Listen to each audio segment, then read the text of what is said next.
Hello, and today I'm reading Scooby-Doo, Shiny Spooky Nights.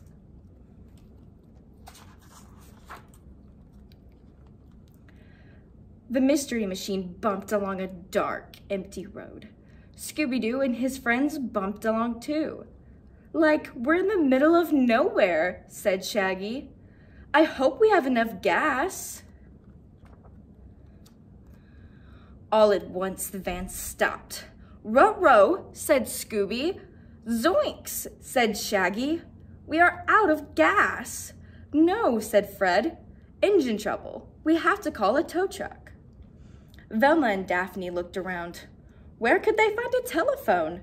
Rook, Scooby cried. He pointed down the road. I hope it's a house, Velma said, so we can use the phone. And the fridge, Shaggy added. The gang walked towards the light. The light grew brighter. They were getting closer. Suddenly, Velma said, Jinkies, it's not a house, it's a castle. The castle looked spooky. Scooby dug in his paws. He didn't want to move. Come on, old buddy, Shaggy said. Think fridge. In a flash, Scooby swam across the moat, banged on the drawbridge with his tail. The drawbridge dropped. 3 statues stood at the door. Cool statues, said Shaggy. Clank, clank. The helmet snapped open. They weren't statues. They were knights. Shiny, spooky knights. Who goes there? One knight cried. Nobody, cried Shaggy. He and Scooby backed away. Come on, said Fred. We have to find a phone. Scooby shook his head. Row away. For a Scooby snack? Velma said. Shaggy and Scooby raced inside. Inside the castle, a chandelier swung back and forth. Creak, creak. That's funny, said Daphne. There's no breeze. What is making it move? Roasts, Scooby whispered to Shaggy. Ghosts, Shaggy said as a strange man rushed into the room. The man opened his mouth to speak. Scooby stared at his sharp, pointy teeth. Rings, said Scooby. He's a vampire, Shaggy cried. Shaggy and Scooby ran, but the vampire ran too. Like, since we're running, Shaggy said, let's run to the kitchen. Rah, said Scooby. In the kitchen, they saw a woman. She stirred a giant pot that bubbled over a fire. A witch, cried Shaggy. You two are perfect, said the witch. Just what I need. No way, said Shaggy. We're not part of your spooky recipe.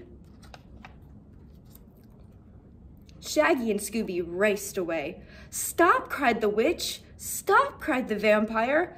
They chased Shaggy and Scooby down the stairs to a dark, dark dungeon. Shaggy and Scooby backed into the corner. Suddenly, a mummy leaped up. Time is up, he shouted. Our time is up, Scoob, Shaggy cried. We've got to get out of here. They raced up the stairs. Stop, cried the mummy. Stop, cried the witch. Stop, cried the vampire. Let's find Velma, Fred, and Daphne. Then we'll get out of here, said Shaggy. Finally, Shaggy flung open a door. Down below, they saw monsters and zombies and ghosts. And Velma and Daphne and Fred. A knight stood over them. He held his sword tight. What should we do? Shaggy asked Scooby. Just then, the vampire, witch, and mummy leaped beside them. Whoop, said Scooby. Jump, Shaggy yelled. Shaggy grabbed the chandelier. Scooby grabbed Shaggy. They swung across the room. Shaggy and Scooby dropped to the floor, right on top of the knight. My sword, the knight cried. Grab it, Fred, Shaggy shouted. Fred scooped it up, but then he gave it back to the knight. Scooby hid his eyes. He was afraid to look. Relax, Velma said. The knight is going to cut the cake. Velma stepped out of the way.